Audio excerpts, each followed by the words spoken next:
everyone, and welcome to another episode of, I guess it's going to be WrestleCast, where we are going to talk about AEW and the good, the bad, the meh, the of what's going on.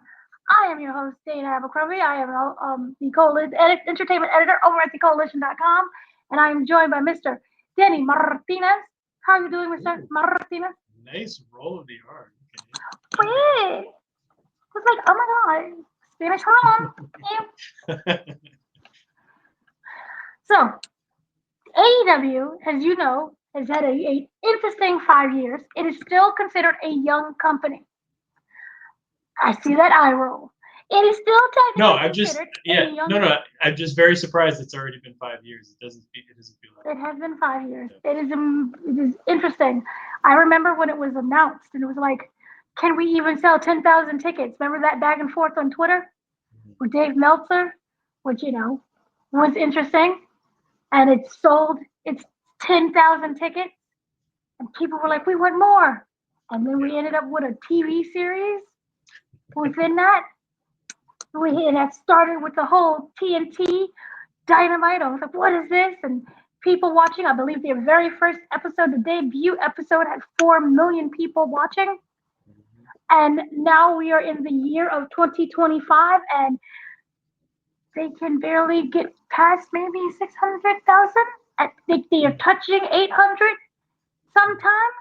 But it's a huge drop off, and it's not to say every other company has had, record skyrocketing reviews, but it's been through some things. But since then, it has a huge deal with Warner Brothers Discovery. They extended their whole entire contract. They're now on HBO Max, which is something that we always wanted and asked for. It makes life easier for the average wrestling fan or people who have dropped off of wrestling. All we have is basically now is streaming services, which is more expensive than cable. But we do have these streaming services now. And also we do have with WWE. It kind of made its transition to streaming. Netflix, who would have thought that company, when it first started, would now end up on Netflix, and has its billion-dollar deals. So we're really here to talk about kind of like the state of AEW and what happened within that time period of which it lost its magic. And how do you, as someone who was fallen off on it, feel that they can kind of rekindle that magic once again? So overall, I wanted to know what were your thoughts? I see you like, oh, what are your thoughts on AEW as a product? Well, right now as a product, I think it's leaning more towards the WCW days back before it died, or it's about to die. So I worry. I don't think it's a great product. I don't think it pulls me in.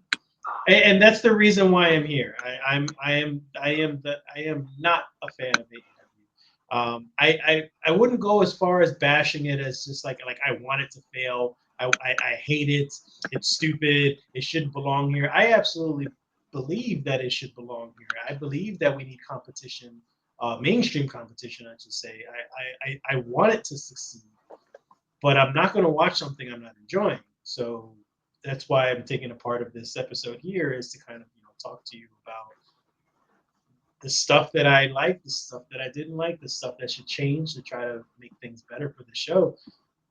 So initially, right now, I'm not happy with the product. It's not a great product. It's WCW 2.0, and there's a lot of stuff that they need to fix. And I think the biggest thing that they need to fix is Tony Khan's approach to the whole thing, to the whole business, to the whole company. So then, kind of starting off then from the beginning, why would you have said AEW worked for you at that moment when it did work? Why? What was it that drew you in? Well, it's no different than let's say a brand new video game with from a brand new franchise. You want to jump in and play and have fun with it, and you have all these expectations and you have all this excitement, you have all this hype.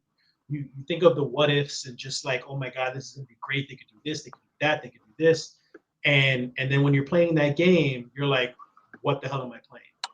Like, what is this? This is not what I expected it to be.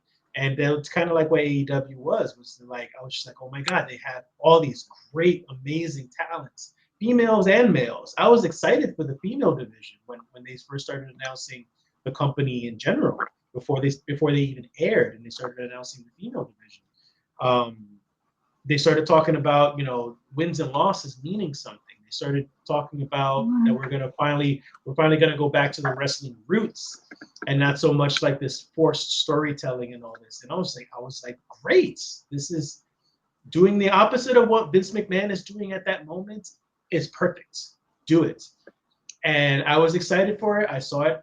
Once it debuted, I saw it for the first, I want to say, 2 months.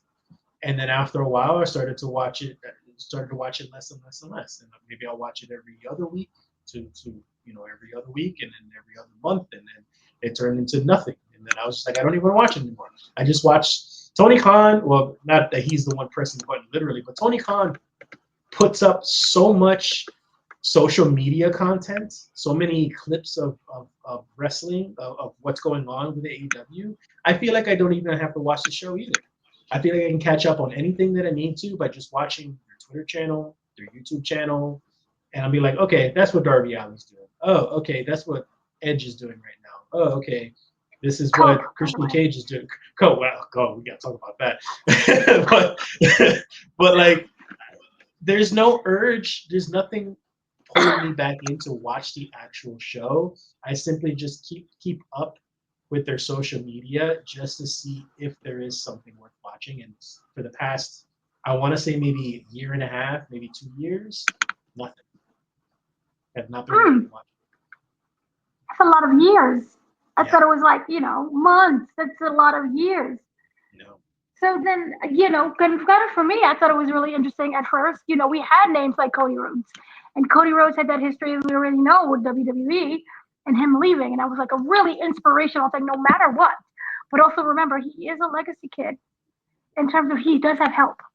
So it's not like, I'm Scrappy Doo going off on my own adventure by myself with no one knows who I am or my name. And I'm going to create something or someone from scratch. He is Dusty's son.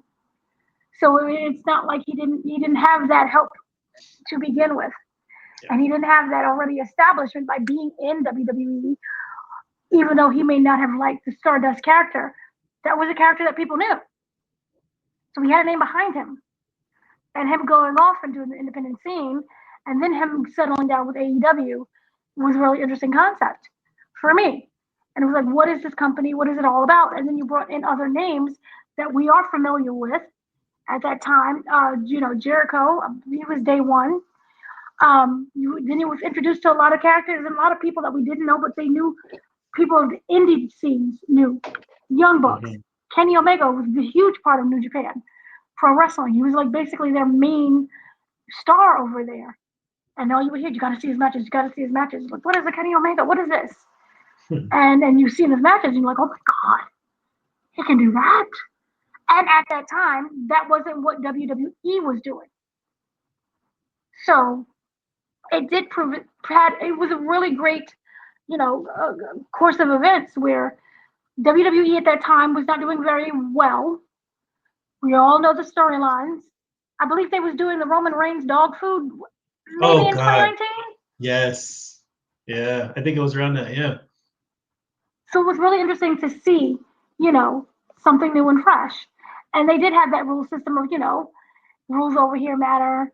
And, the tag team division. Tag team division was something that really wasn't very strong in WWE at that time.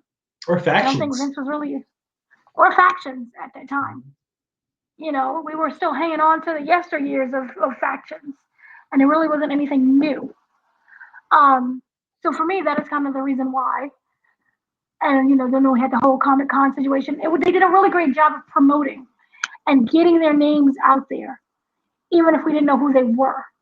We had concepts of an AEW at that time. And then to watch the show, the 4 million people debut. I remember that sticking with me because I was like, what? No, that was the debut for the TV show. Yeah, so the debut for the TV show was like 4 million at that time. It was like, what is this?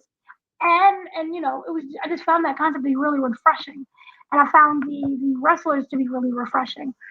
But I also gotta wonder if WWE at that time was firing at all cylinders. If it was at its best peak moment, would AEW still have had that footing to even come in to the business? Do you think? I still think so because people, a lot of people won't admit it, but WWE is almost a damn near a monopoly. They have their hands in everything, and that's all we pretty much see. You can make an argument for like TNA or New Japan and all that, but those, in a sense, those are what you probably call mainstream indie. Like people know of them, but people don't really watch them like that, unless you're like a hardcore fan. So I think even if WWE was at its peak, I think AEW still could have made a big, huge deal coming out, even at that same time, because somebody was itching for something new, and I was one of those people. I was tired. Me particularly, one of the biggest things that drew me away from WWE for honestly a couple years was the way they mistreated Bray Wyatt's characters, both his cult character, his Fiend character, all of that stuff. And the day that he lost to Goldberg in Crown Jewel as the Fiend was the day that I was done with WWE for a while. So I was itching for something new. I was itching for something with new management, a new vision, new ideas. I don't need a Buff Bagwell's mom on a pole match, but I wanted something new and something that hadn't been done before, at least in mainstream way. So I think it still would have been great. When do you think? Well, you kind of jumped off really quickly. Like, I'm not watching after 2 months. Do you even feel? Yeah. Do you even feel like you even gave it a chance? It's 2 months. Well, so yeah, because I gave it the 2 months, and I was just like, oh, okay, I don't. It's just a lot of wrestling. That's all I'm seeing right now. I'm just like, okay, maybe they're getting their footing. I'm not really interested in just watching wrestling. I need some story. I need some characters. I need some character development. So okay, I'm not really that interested. Let me come back to it. It's not like it's going anywhere. Let me come back to it. So it's not like I didn't give it a chance. I didn't try to go back and see, never see what's going on. I did try to come back. I came back when Moxley became champion. I came back when Christian Cage became, what was it, IC.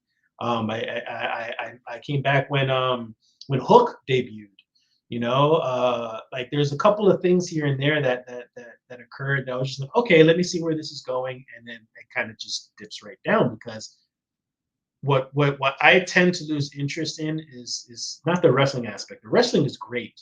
It's just that there's no story. There's not much character development. You have debuts of these great talented people, and they stick around for a couple months, and then they're forgotten. And it's almost like Tony Khan is like, he has this new toy. You've heard me say this a million times. He has this new toy. He's excited to play with it. So he plays with it in front of all of us. And then he gets bored because he found something else. And he generates that buzz that he needs to raise up those ratings. And once those ratings are up above, he thinks everything is okay, and then he moves on to something else. And that's when I lose my interest, or that's when a lot of people lose their interest. It's just like, what the hell happened? Like, why did Christian Cage become such a big thing and now he's forgotten? Why did John Moxley for a while, Chris Jericho for a little while? I thought they were building up Sammy Guevara for a while, and he took forever to build back up. Same thing with Darby Allin. Darby Allin it took him a long time to push him. It wasn't until Sting came up where things really started to get good with Darby Allin. So it's just like Tony Khan, he's playing with toys. And when I see him playing with his toy and he's starting to get bored of it, I get bored and I start to move on, and that's pretty much it. And by the way, with the wrestling itself, I enjoy a lot of crazy moves. I enjoy a lot of risks being taken. But when you have what some people will call a spot fest of just nothing but crazy ass moves where people can get hurt by anything that they freaking do, I worry about these wrestlers, and I worry about like the content that you're trying to push out there, especially for future generations of fans and future wrestlers for that matter. Like you're not giving us a story in the ring. You're just trying to shock us, and you're trying to give us like a oh shit moment, or holy shit moment, I should say. And but there's too many of those. I want to see story in the ring. I want to see psychology in the ring. I want to see all that stuff, and I don't see that at all. So there's a lot of shortcomings in each and every aspect of this industry. You know, I would have said something like, "Oh my God, I love this podcast," until I saw a interview, not an interview, a video by Stevie Richards, who was part of back then WWF wrestling, and he broke it down. Just amazing. He was like, "No one has the opportunity to react. Not only just the audience, but the wrestler. When you hit a move, you get hit, and there's a reaction to that. You recuperate, and then you hit back again. It's an exchanging of words and also storyline. And when you just have the flippy floppies all the time, it just becomes a spectacle where you kind of lose place of what's going on. And it's pretty to see, these crazy acrobatic moves, but to see it constantly, every day, all the time, you kind of lose the purpose of the match. Mm-hmm. And so with that, I kind of completely agree with what you're saying in terms that it is a spot fest. However, I stayed on longer than 2 months. And I was deeply invested in AEW back when, remember, they had the YouTube shows. They come on at 7 o'clock. They would premiere at 7 o'clock, and you would watch these young developing talents. And it was, the whole point was like, okay, will they make it on Dynamite? Will they get that contract? And I kind of loved the fact that they allowed people, the wrestlers at first, just go out and wrestle. And I didn't mind that at first there was a storyline. And we both grew up with WWE. We grew up with, oh my gosh, the brothers, Kane and Undertaker fighting each other, and Paul Bearer, and, wrestlers in the ring with these great storylines, and DX, and, we saw the Ric Flair, Shawn Michaels match with, I'm sorry. And then they kick him in the face, and it's storytelling within that. Now it's storytelling. Yeah. We saw the shenanigans of DX and promos, the Nation of Domination, and other things. The Rock, we grew up with The Rock and Austin giving us these promos. Who would have thought driving a truck full of milk and spraying it on someone would be the highlight of the week? So I grew up, so for me to just turn and to see it's wrestling, yes, it was different. But at the time, I really felt that I liked the wrestling in terms of it was something that we didn't get to see. So we saw wrestling, obviously, in WWE, but there was also promo, so we saw less of. So to sit down and to really watch the art of wrestling and to see these indie guys and girls grow up, go into the ring and develop their character, whether or not they were really great or awful. I remember there was one wrestler, I think it was called Ray Chanel or Rachel something, and she had a bad wig and a bag, and it was not good. But the point is, we get to see these people wrestle and they're, develop, and we get to see whether or not they get that contract. One of the highlights for me was, who in the world is an Eddie Kingston? I was not, part of that indie scene. And when he came out in that accent with challenging Cody Rhodes, I'm like, who is this? He's from New York. He's talking like this. Oh my God. It gave us those moments of introducing us to, I believe, wrestlers that wouldn't have gotten the shot at WWE at that time. And I think overall it did open up the conversation of what a wrestler could be. Because we were so used to the greased up muscled guys. But here's the little ones. Yeah. Let me comment on that, because that was another issue that I've had with watching the show, is that this was an opportunity to bring in those indie people and people that not many have known, to build them up and get new stars. Even if they end up leaving AEW and they end up in WWE, they've established their character. People know who they are, and now they become big and more more popular. But it would have been great for them to start at AEW and develop that way. But we didn't get to see it that often, because after a while, Tony Khan, with these new toys, he started to hire way too many former WWE stars, well-known people, a lot of people that just either are too old or irrelevant. Like there's people that you just don't need to be bringing out here when you can already develop these brand new characters, these brand new wrestlers. But instead, you just want the buzz and you want the ratings, so you go with the popular people that everybody already knows. Moxley's already an example as one of them. People were making such a big deal because of the way that he quit WWE. So they're like, oh my God, where is he gonna go? Oh my God, he's in AEW. Let's go and join him. Same thing goes with Jericho. Same thing goes with Christian Cage and Edge. And well, go ahead. But Jericho was day one. But they still took him from WWE. And surprisingly, Jericho had even mentioned that he wasn't going to go anywhere. He had told Vince McMahon he wasn't going anywhere. He just needed to take a break. He was going to go to New Japan for a little while and take a break, and then he was going to come back. But then he ended up leaving for AEW. My assumption, anyways, is because of the money and because it's a new opportunity for a brand new company, and he could take the reins in a sense. You know, obviously he's not taking over everything, but he has major influence in that company, whether you believe it or not. See, here's my thing in terms of WWE guys, because technically WWE stole from other companies. We all know that.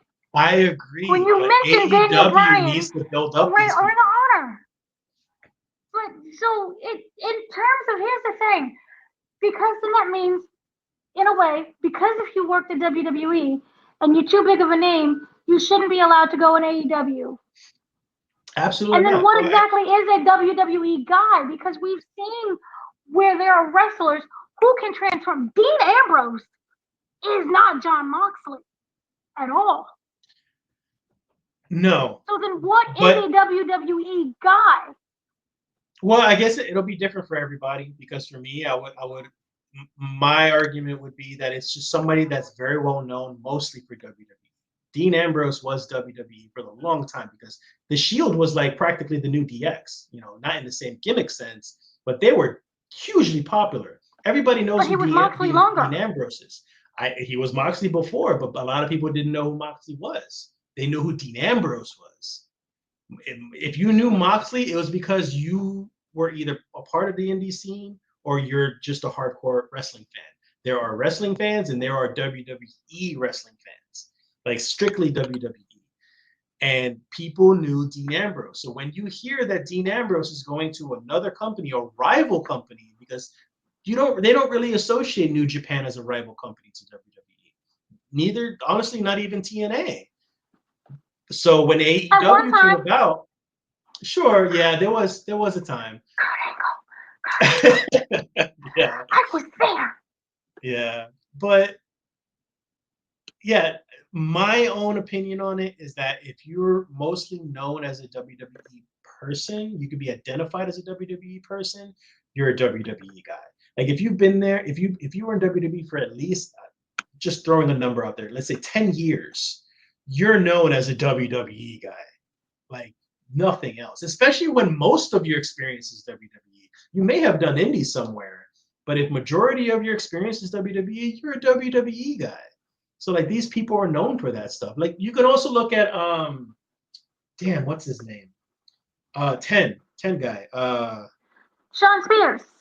Yes. So I wouldn't even call him that. I wouldn't even call him a WWE guy. And this is my own opinion. I wouldn't call him a WWE guy, and that's mostly because he was very underutilized in that company. He wasn't used properly. They tried, I guess they tried to push him with the whole 10 thing. Didn't really resonate with a lot of people. He didn't do a lot. So he just stayed backstage. He didn't do a lot. So then he shows up in AEW, and I'm like, okay, this is good. I'm happy for him. So he's there now. I hope they push him to the moon, and I hope he does well. And look what happened. He came in with a great debut, busted Cody Rhodes wide open with a chair. I'm pretty sure it was by accident, but still, it made good ratings. And they pushed him. They pushed him for a couple months, and now he was doing jack crap for months and months and months on end for a while. And I think he's back now. Correct me if I'm wrong, but he was recently back. He's an NXT. But he's just like, nothing was done. This is your opportunity. Oh yeah, he is in NXT. You're right. Yeah, like that's cute. But that my point is that was your opportunity to build this guy almost from scratch, and he's still a known name. But you don't need Chris Jericho. You don't need Moxley. You don't need Sting. You don't need Ric Flair. What are you doing with these people? Here's why Sting gets a pass. Sting never got the retirement he deserved. Sting, Yeah. I feel, was did dirty in WWE because of what he did in WCW and his success. And I don't feel that they ever respected him. At least that's how it came across. And so AEW provided him that opportunity to get that last run. And in a way, passed that torch to Darby Allin, which raised Darby Allin's thing. Because remember that whole situation when CM Punk came, who did he come after? Darby was sitting in the rafters with Sting. Yeah. Like father and son. My mama thought they were actually related. I was like, look, it's father and son. She's like, really? No, mama. But still, they were sitting up there in that rafters. So that, between the both of them, truly pushed Darby Allin. And you could argue, CM Punk, WWE guy, but he pushed people. And then I want to know with you, does that still same thing applies to Jade Cargill? Same name, same presentation, same everything, same look. Nothing has changed. What, except for maybe she got more moves. Mm-hmm. What has changed? I don't think they should have pushed her at all to the main roster. They jumped the gun with her immediately. I was worried since day one when I heard that she was debuting immediately. What was it, on Raw, SmackDown? I don't know which one. But one of the main roster ones. She didn't debut immediately because it took a while.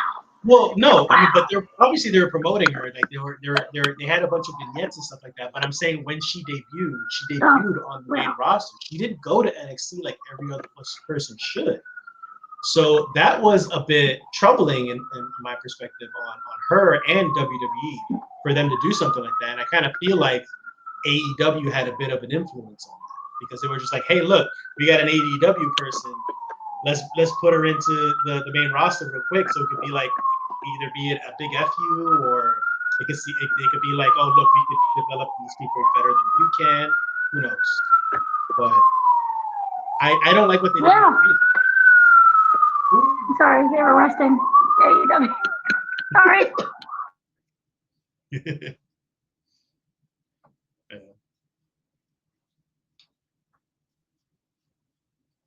Okay, it passed. So, yay. So then within that though, we have to. So you feel that they became too much of a WWE company.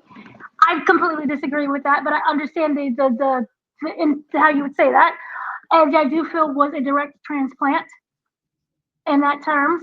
But then, do you make that argument with one of the biggest signings for AEW to have ever signed, CM Punk? Because technically, yes, you can say it is a 7-year gap. It's the same Punk. Wait, are we talking about when AEW signed him? Well, yeah, because that literally is the same Punk that we got when he was in WWE. So, I will be honest, and I know people will disagree with me on this, but I think CM Punk is a special case. CM Punk hasn't wrestled at all, and CM Punk has caused a lot of buzz during and after his time in WWE.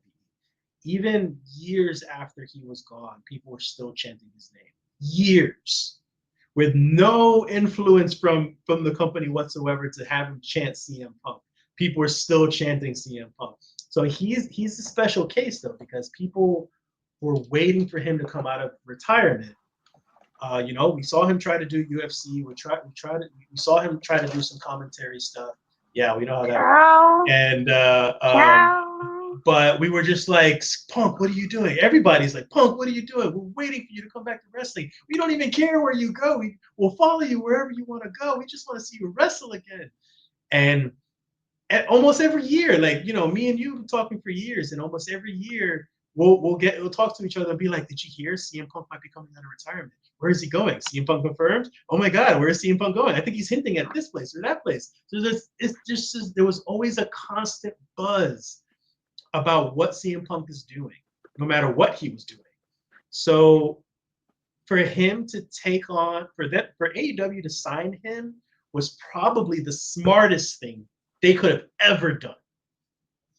Because that makes sense. They took him out of retirement and brought him back to us that we loved him, you know? And you know my opinion of CM Punk. I don't like him as a person.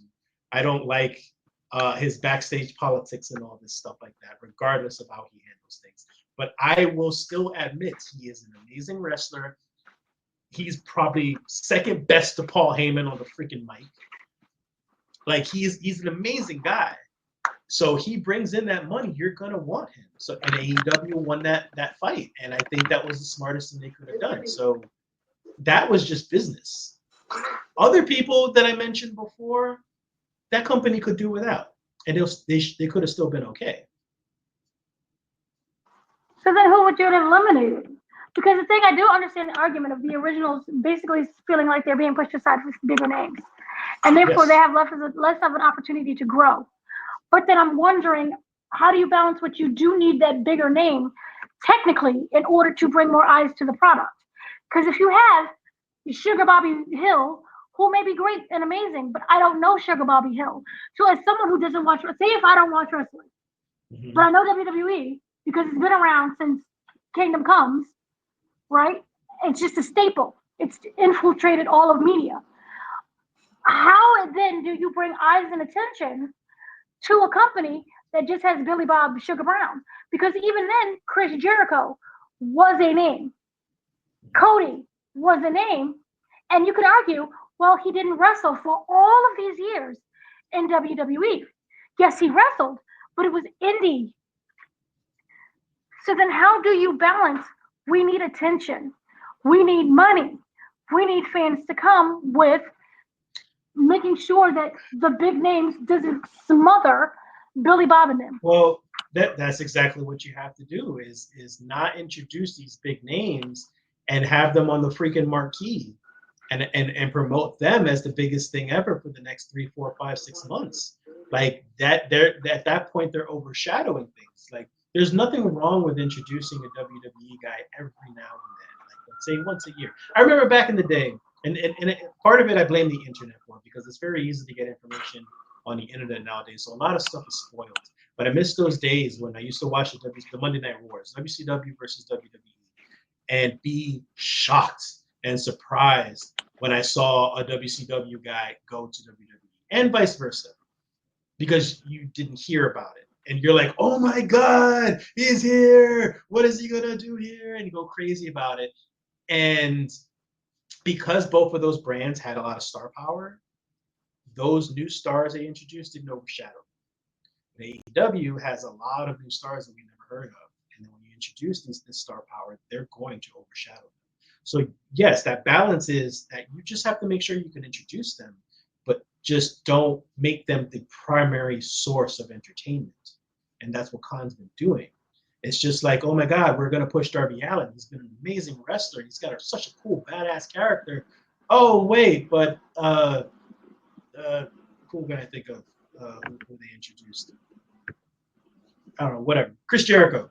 But Edge. Yeah, sure, but Edge. He came in as Adam Cole. And Cope.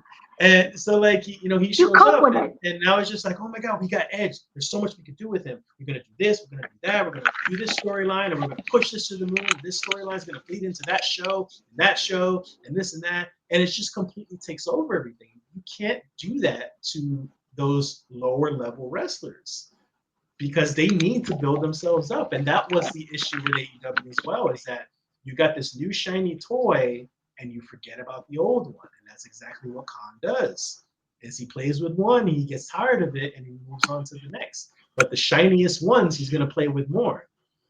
But there has to be a balance. And not only that, but you can't just throw a wrestler that is not very well known and throw him in the ring and say, hey, okay, well, you did your thing now. You didn't generate any buzz. Well, I guess you're crap. or I guess you're garbage. I guess you're not getting the reception you want. You gotta have a story for them. You gotta help them. You gotta help them with that story. Like they can't come up with this stuff themselves because I know they don't have the same creative system that WWE has. They mostly rely on the wrestlers for their own creative, with a little bit of creative from Tony Khan and a couple others, but for the most part, it's the wrestlers. You can't rely on just the wrestlers to think of these storylines, especially when you got all these big stars right now taking over everything. So you stop throwing them in the ring and just expecting them to generate this buzz when they've got no tools. They've got nothing to work with because you've given those star power people all the tools. You gave them all the recognition, and everybody else is stuck with nothing. So they can't grab that brass ring because you set it way too high. But at the same time, also, they have developed stars that are homegrown. Britt Baker, MJF. There was a time with Wardlow. Yeah. You have that character. You have all of these other people that have come through. Penta, we already know what's going on with Penta and his brother. Even though they were already established names, they're something that people want in other companies because of how they shined in AEW. So then, is that fully fair to say, oh, they don't Swerve? Look at Swerve Strickland. Even though but that falls under not really AEW because he was forgotten. He's not really under WWE because he was really forgotten about over there. Mm-hmm. So you do have that, and you do have others that are kind of homegrown day one people.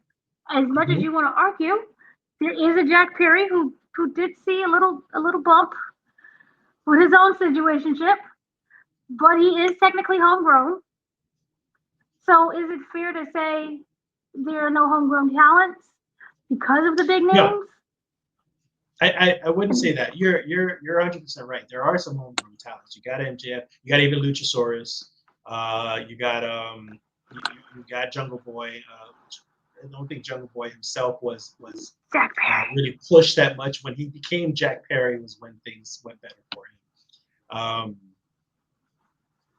Yeah, I do believe so. I think there could have been more because the reason being is because again, you had the one TV show for a while, and then you had AEW Dark, and Dark could have been a way to build things up and then introduce them into the main show, and then kind of flip people around. And to be honest, once they announced a second show so quickly too, was it like after like a year, maybe?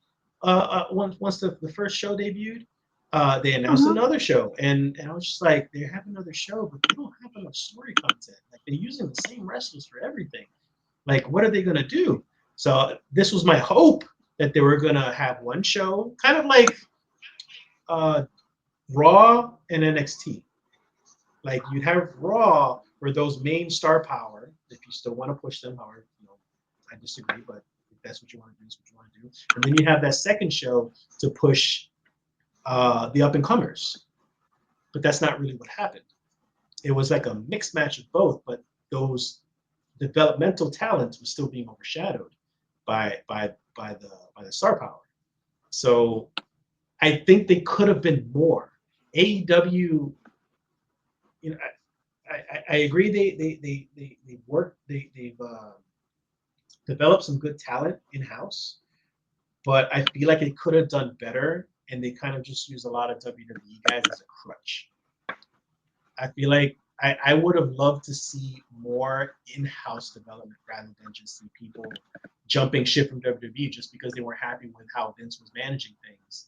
And then they jumped to AEW, and all of a sudden AEW is the best thing in the world. I've never worked in a company like this. I get paid so well, and I have so much creative talent, and I feel like this is the home for me. This is the best place I've ever worked at in my life, and all this and that.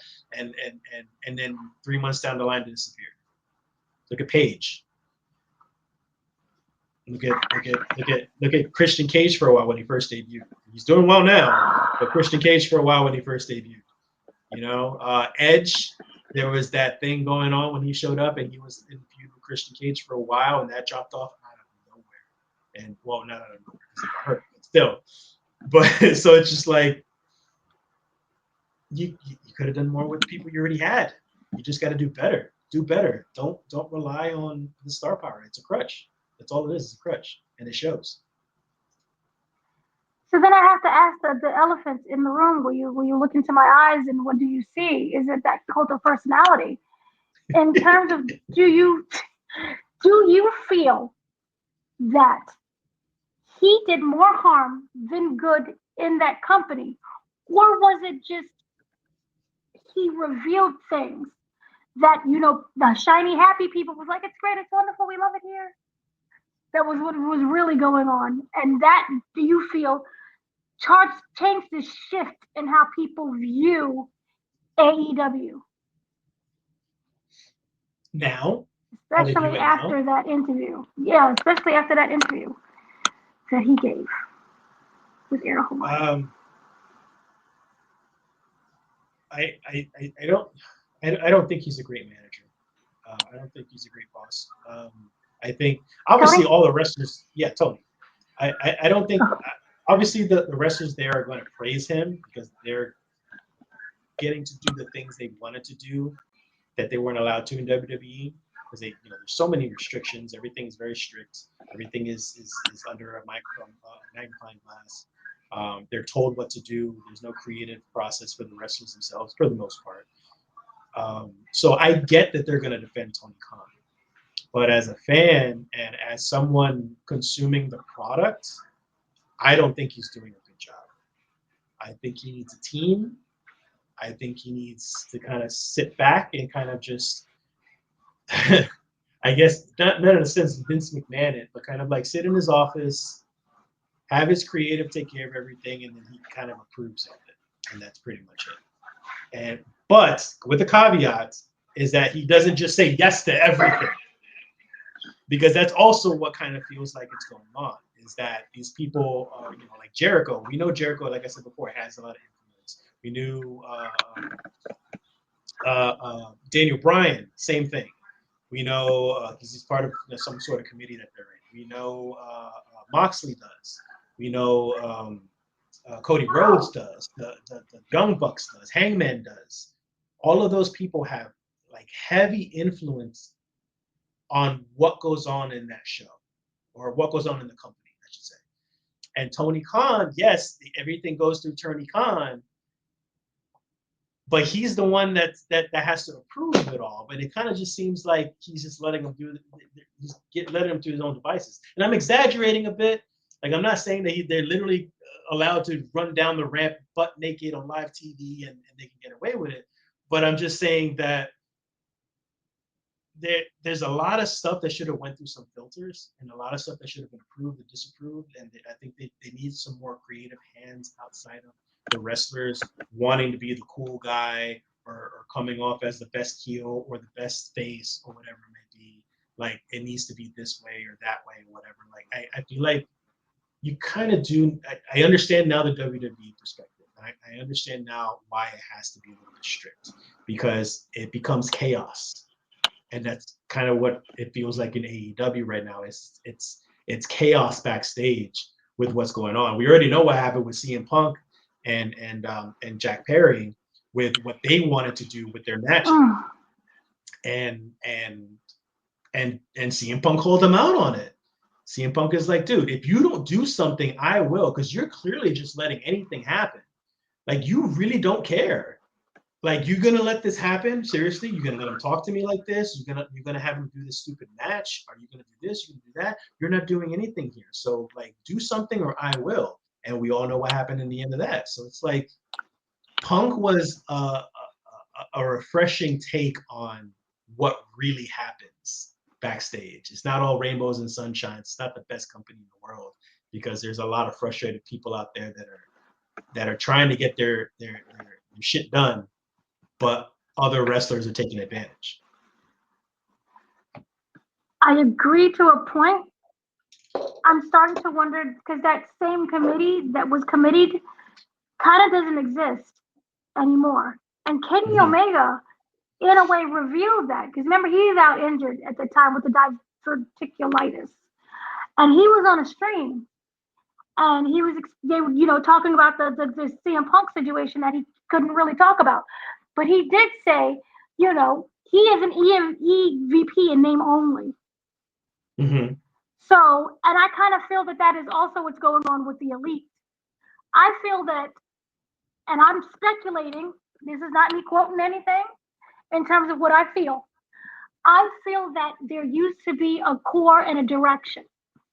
It had Tony Khan, um, Cody Rhodes, Kenny Omega, the Young Bucks, and remember there was Brandy as well, but that's not really.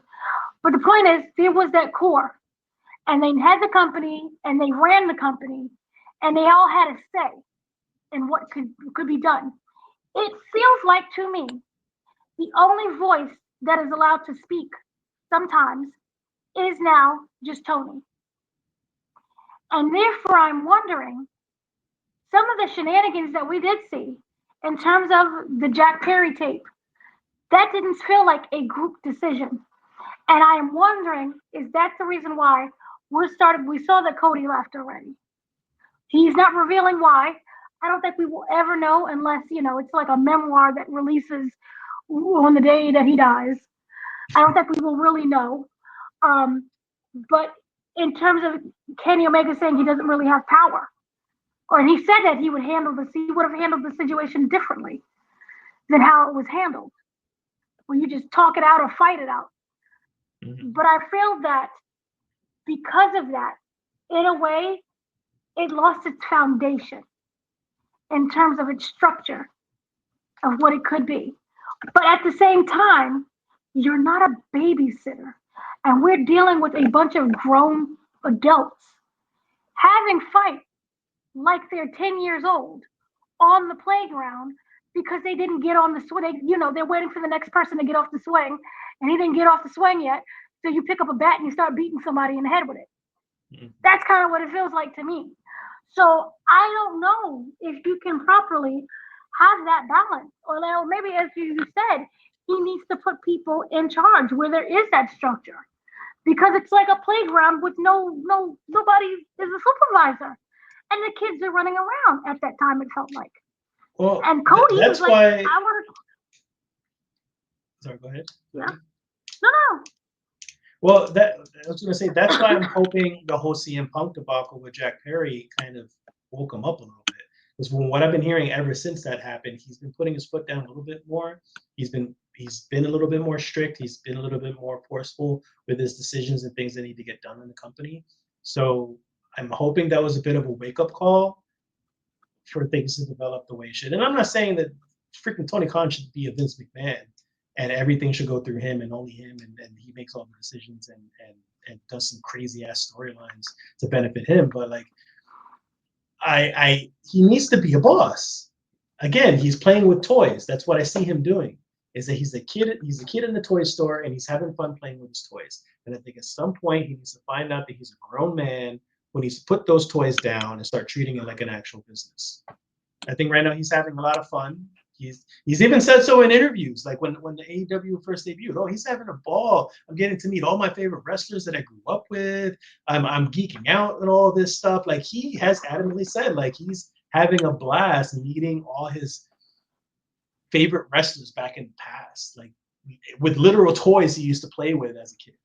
And I'm like, dude, this is not, no, keep that to yourself. Write that in a memoir. Like, dude, that's not very business-like right now. Like right now, you have to be a boss, a leader. You need to put your foot down, and that's it. Like, focus on the ratings, focus on the money, focus on the show, the storyline, all that stuff. If you can't do it all, then you start hiring some people. But it has to be outside the wrestling community or the wrestling staff. You can't literally hire Cody Rhodes and the Young Bucks and all of them to do all your creative stuff. Like, and yes, I know they're not literally EVPs. They're not actually vice presidents, but I still 100% wholeheartedly think that they had major influence. They had a lot of say in that company, regardless of what their actual title was. So then, in terms of that, AEW they are successful in terms of profit. We do know that they have the deal with HBO. They do have the extension deal with their own HBO Max. But there's no one I can't say no one, that's not fair. The attendance has dropped. Mm-hmm. We know the ratings have dropped, the attendance have dropped. Where it was very noticeable. They did a couple of shows in Hammerstein Ballroom, and we've known Hammerstein Ballroom for ECW. And to me, it had a really weird feel to it because the crowd, and you could argue, oh, times are different, but that lively kind of atmosphere that Hammerstein Ballroom crowds bring really didn't feel that it was the same. It kind of felt like we're there, we love what they do, but at the same time, I'm wondering what happened with in terms of crowds. Because if you look at a random episode of Raw, it's huge. And then when you look at AEW, they have had to scale back immensely. And that's just fact. That's not even bullying or attacking them. So in terms of bringing crowds back and the audience back, what do you feel? You kind of mentioned some of the things that they need to do, but is there something more that they can do to turn the tide, or do you even feel like, hey, the tide is turned and they didn't catch the wave and let's go sail down? It's just like you said, they're still in their infancy. They still have time. I would hope they still have time as long as they have the money. But like you said, financially they're doing okay, doing a lot of good merchandising. So they still have time. I hope they work things out because I would love to see something else other than WWE. I can't get bored of it sometimes, so I would love to see something else. HBO Max is a good start to that because now people can stream that stuff. People know what the streaming service is, and people can afford the streaming service and actually watch. I think what they need to do the most is a lot of what I mentioned before is stop forgetting about your wrestlers after a couple months, stop ADDing away from your wrestlers, better storylines, and stop having these spot fests. Because I wanted to make a comparison before, and now that you mentioned Hammerstein Ballroom and ECW, I was going to make a comparison to ECW to Spot Fest Wrestling. And so with ECW, I remember when I first started watching ECW as a teenager. And they did some crazy ass stuff on that show. Like Taipei matches and scaffolding matches and barbed wire matches, crazy, crazy stuff. So when I first watched it, it was shocking. It was appalling. It was exciting. It was so much. But after years and years of me watching ECW, it was just like, oh, another barbed wire match. Okay. Oh, another scaffolding match. Okay, cool. And you begin to get desensitized from the matches that they offer you, which is why you always have to introduce new stuff. And that's the same concept that I'm trying to compare with Spot Fests. Is that you have all these crazy ass Canadian destroyer spots and all these crazy ass like coffin drop spots and whatever, just a lot of craziness going on. But after a while, it's just like, yeah, I've seen it before. Yeah, I'm done. Yeah, this is not exciting anymore. Like, yeah, fuck yeah, it's dangerous, and someone's gonna have a broken neck out of it, but it doesn't excite me anymore. And then for me as an adult, I worry about the health of the wrestlers as well. So they can't keep doing it constantly and keep on risking themselves in this sense. So they need to stop with that also, was my point.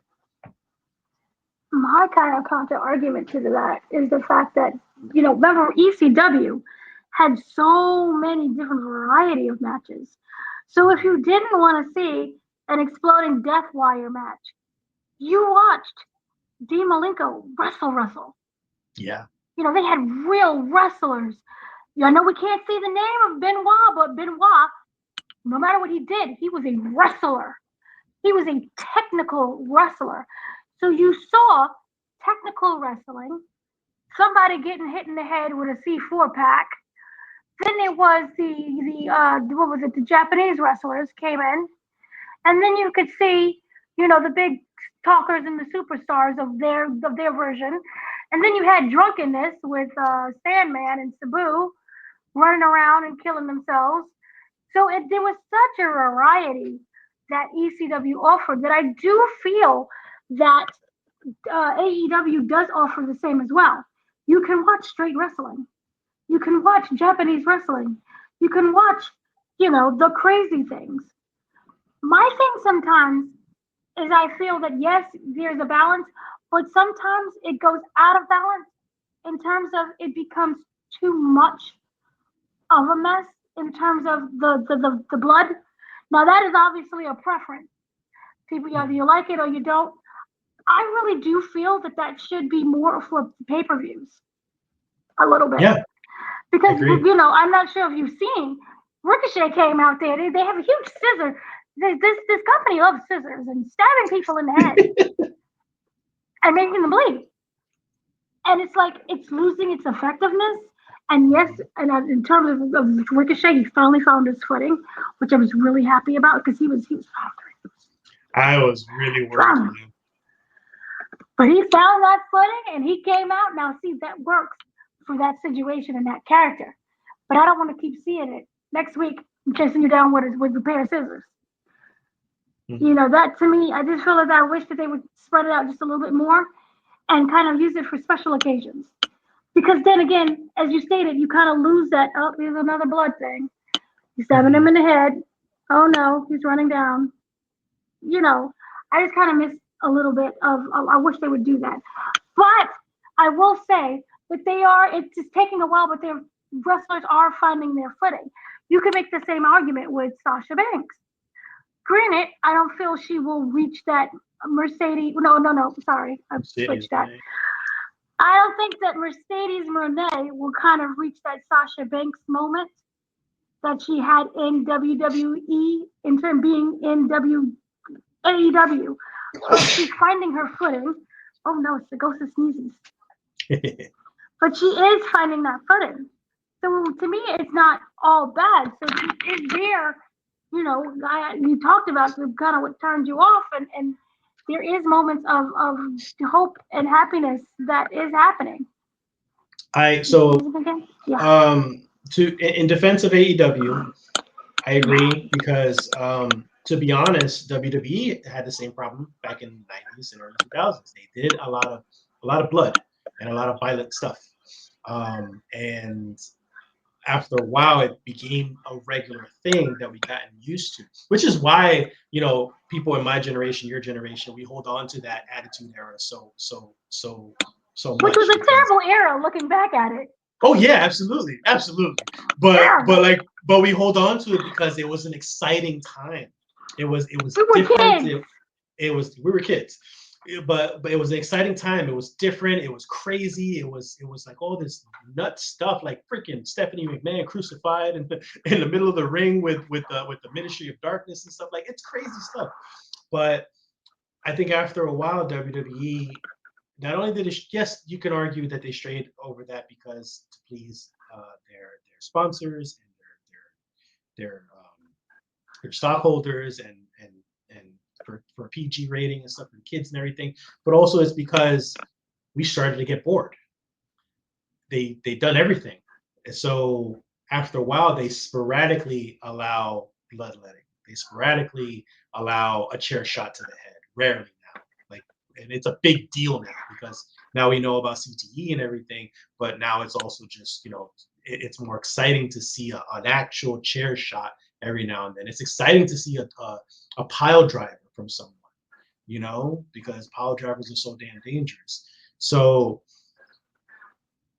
where AEW was, they're starting to hopefully slowly develop that same mentality as WWE did in the past.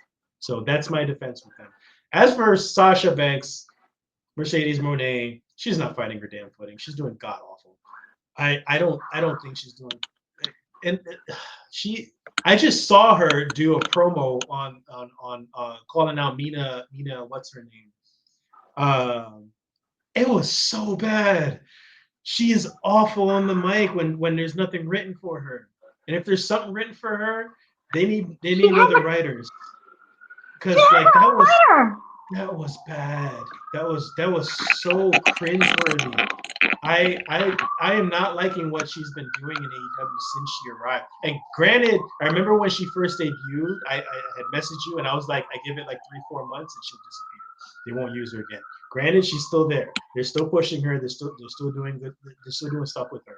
But I don't think they're doing good with her at all. I think she Really? needs to go back to WWE and suck it up because I know she's only in AEW because she's getting her way. She's getting more money. She's getting her way. She's getting to do what she wants to do. And I think that's a very immature way to deal with the business like that. And mind you, if I even said this to her own face, like she would bash the hell out of me and not listen to a word I'm saying because I see her stuff on social media. She does not pull no punches. Like when it comes to like responding back to like fans or people who aren't fans of her, however you want to say it. Like when they talk shit about her, she talks shit right back.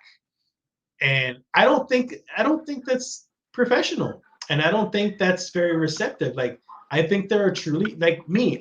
She is a talent. I freaking love her. She was one of my top 5 favorite wrestlers in WWE. I love her. She's a good, talented wrestler. So when she went to AEW and I heard, she got paid this crazy amount of money and she gets to do whatever she wants to do creative wise and stuff like that, I'm just like, come on. Like seriously, you couldn't put up with WWE stuff because you couldn't get your way. And you don't even want to listen to people who actually like love you and want to see you succeed. So you want to talk shit about your own fans because they're trying to see what's best for you. Like you could be a little bit more mature than that. So yes, Mercedes Moné, AEW, keep her. I've had enough of her craziness. No, no, no, no, no, no, no. Because we don't know exactly what happened in terms of what and her leaving WWE with We know Trinity. some. We know some. We don't know. We do know that she felt that she was mistreated, and Yes. so was Trinity, and they buried her. They don't do that with other wrestlers who decide to What? leave. What? They What show? buried. What company were you watching? WWE does that Well, to almost every they wrestler that's about to announced leave. on air. They announced on air. She's not here. She's unprofessional. They maybe did that a Because she couple of walked times. out. She walked off. They literally couldn't find her. Brock They walked tried. off. They Brock, tried. They tried calling her, and she wouldn't answer the phone. Brock did that. Did we get a? Oh, Brock is so unprofessional. Oh Lord, he's Because a. Vince bends over backwards for Brock, and we all know that. Well, clearly he didn't bend enough because he walked. And yes, So to you be can't fair, even make well, that not to be argument. fair, to my argument with that also is Brock is a very big mean man. Sasha, you know how Vince McMahon is with women. He does not take women seriously whatsoever. He can care less what Really? woman walks out What of makes WWE. you think that? Who says Vince doesn't so care? so yeah, they Allegedly. don't care. They don't care. All they're gonna see is a negativity about it. And I'm not saying this is justifiable at all. I'm just saying that the perspective of Vince McMahon, in the perspective of Vince McMahon, comparing Brock Lesnar to Sasha Banks is not the same, because Sasha Banks is a female, and females in his eyes do not bring in the same money as Brock freaking Lesnar. I don't. I don't. I don't. I don't. I don't know. I disagree. I just have a whole different feeling. I felt that was completely slimy and grimy for them to do.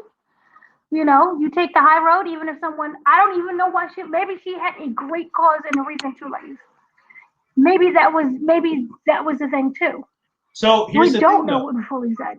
But here's the thing, though. It didn't happen just once. It happened twice. She's walked off on him twice. Once you can argue with. Once I can argue with. Like I would completely agree with you if things aren't going your way and you're that pissed off. Just like Stone Cold did, walk off for a couple weeks and be like, "Hey, like I didn't want to do this match. I didn't want to lose this title. Like you're not taking the tag team titles so seriously," because that was a part of the issue that she was having back then also with the tag team titles when they first introduced them. Like, but she walked off twice. She did it twice to them. At that point, no different than CM Punk. Unprofessional behavior. They fired him on his wedding day. Oh, that's fucked up too. Yeah. That's The classic man was Vince. sick. Like, no, I would be pissed off also. That would have burned my bridge. I don't know. I kind of feel that they did her dirty. I don't know what exactly happened, but I cannot completely 1000% fault her for walking away. Because again, men can do that. But the second a woman does it, oh my God, she's terrible. No, Oh my it God. has nothing to do with her being a woman. It has to do with her being. No? She was unprofessional. Okay. But when she went to AEW, she gloated about how much money she was getting. She was at that time. I don't. You feel that you're being underpaid for all of your hard work and everything that you did, but you find somebody who respects you to pay you the money that you feel you're worth. You want to be like and change your name to Monet too? When the company already has a reputation of bringing in nothing but WWE people, and then all of a sudden you bring in this wrestler that has a habit of whenever she doesn't get her way, walks out twice from a company. Not a habit. And now you make her once is whatever you want to call it, but twice is a habit. Twice is not a habit. But you hire someone that walks out on a multi-billion-dollar company twice, and you hire her and make her the highest paid female wrestler in that company. And I'm pretty sure, correct me if I'm wrong, we don't I have to know. look this up again. But no, that's 100%. No, that's 100%. The only thing that I don't know, which is I was going to mention, is that the rumors were that she was actually getting paid more than Charlotte Flair while she was still there. She knows her worth. Which is a big deal. So I was just like, yeah, she's hella worth that stuff. But for her to have that reputation of walking out on people just because she didn't get her way, so she went running to another company that has the reputation right now of everybody getting their way because Tony Khan can't handle his shit. That's a problem. Was Sasha hired before Tony was CM Punk? Yeah, she came in afterwards. Okay, so never mind. But the point that I'm simply making is this: if she feels that she wasn't being treated right, would the money even matter? Because she clearly walked away. Sometimes you have to stand up for what you. Sometimes you have to stand up for what you believe in. Even if you are the highest paid person, no matter what. If I'm paying you, I don't know, $1 million a year, right? But I treat you like dog poop. And you have all these ideas and these creative things that you want to do, but I am suffocating you creatively. So then why are you gloating about the money then if it's not about the money? That's her gimmick. It's literally CEO. No. Her name is. We're not going. So you're gonna blame the gimmick on that? When does kayfabe become real, huh? Kayfabe, we already know, goes into reality. Vince McMahon set that into motion. Okay.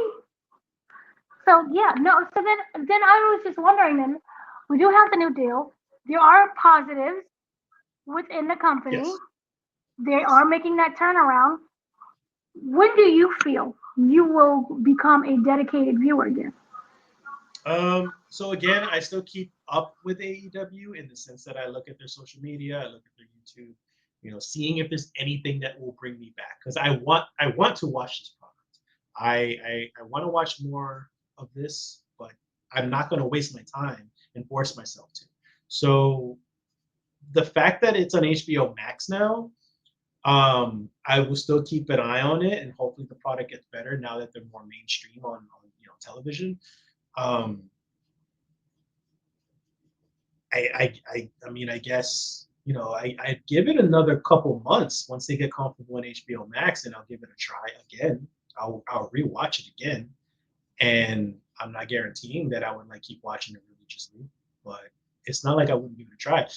For me, like I said in the beginning, I want AEW to succeed, so I have no problem with giving it a chance every 6 months or every year or something like that. You know what I mean?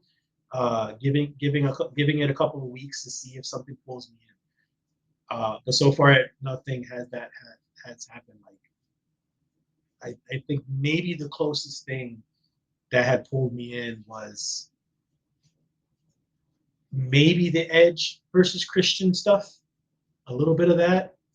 But that I barely even watched too. But I was interested in how they were going to feud and then eventually come back together as a tag team, because you know that shit's gonna happen at some point. So that way they can retire together, or at least Cope.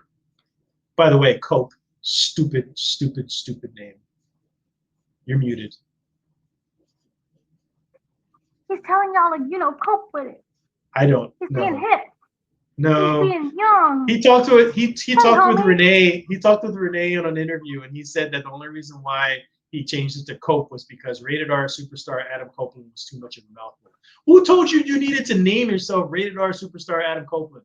Like, come on, dude. Just Adam Copeland. You were perfectly, even just Copeland. But he's rated. But Cope. Rated R superstar Cope. You sound like an old man trying to be hip again. Like, that's what it sounds like to me. It sounds awful. Or a new name, because I guess you can't do Edge. Is Edge trademarked, I guess, or does he own it? Because he could have done Edge if he owns it. He didn't do Edge, because not even the song was copyrighted. The song is his. His intro is his. The song is his. Yeah, I just don't know if the name is. But he's still Rated R superstar. True, that's true. But also, they took Edge. Edge. I'm just like, they took Edge. You did not have to change your name, dude. Like you have a actual name. We call you Adam Copeland, or just Adam, whatever, Copeland, and then we call you the Rated R superstar as your moniker, just like every other person. The Beast, the Big Red Machine, the Dead Man. Those are nicknames. Yours is Rated R superstar. We could have still just called you Adam Copeland. Go back to Sexton Hardcastle. No. Right there. No. That would. Sexton Hardcastle. I don't think a lot of that's a deep cut. I don't think a lot of people would have got that.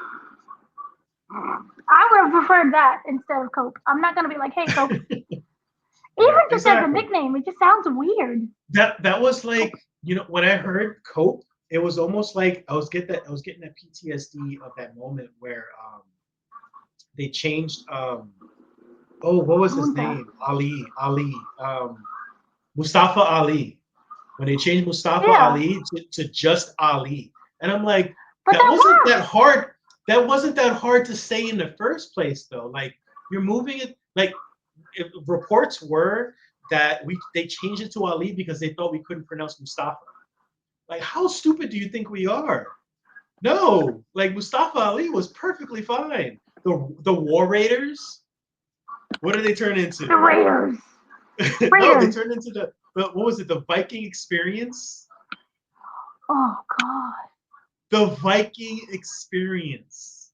But then you have things that are success, because look at what was it? Gunther and Walter. Fair. Yes, fair. And by the way, I hate Gunther, but I made my peace with Gunther, though. Like, I'm okay with it now. But he was Walter for me for a long time. But it works now. Yeah. So you can't exactly say, oh no, it's just a terrible name. But who knows? Maybe the young whippersnappers are like, hey, Cope, I'm going to cope with you. Rated R, super Cope. Yeah. It could work. Dumb. Who knows? It's dumb. It's dumb. All right, then. I guess that's kind of, unless you have anything else that you wanted to mention about the AEWs. No, I wish them all the best. I as much as I bash Tony Khan's management style and everything like that, I still hope it works out, and I'll give it a chance here and there. All right. Well, I'll still watch. So, yay. It's like, yeah, you handle it. And, HBO Max, they have all of, they have the old pay-per-views, so I've been enjoying that. It's nice. And also, it's really pretty. I watched the simulcast. It is so crisp and so clear. It surpasses cable. The only problem is they don't have picture-in-picture, so you're missing a whole bunch of things. Mm. That's my only complaint. But it's so much better on HBO Max. But get that picture-in-picture, because I can't cope. Send him an angry letter. I'll send them an angry letter. Or So tweet. You're always on Twitter. Go on Twitter. I'm trying to give up Twitter. I'm really trying to give it up. Don't do it. I was like, I'm not gonna do it anymore. I'm gonna delete the app, but I don't remember the password. But one day I'm gonna get that password and delete the app. So who knows? But yeah, we will be back. Later on, we do have the big Raw debut on Netflix, which is going to be something. I will say that I kind of wish that AEW's debut on HBO Max was a spectacle. It really wasn't, which made me kind of sad because you have the opportunity to introduce yourself to a new audience that, is never watched you before.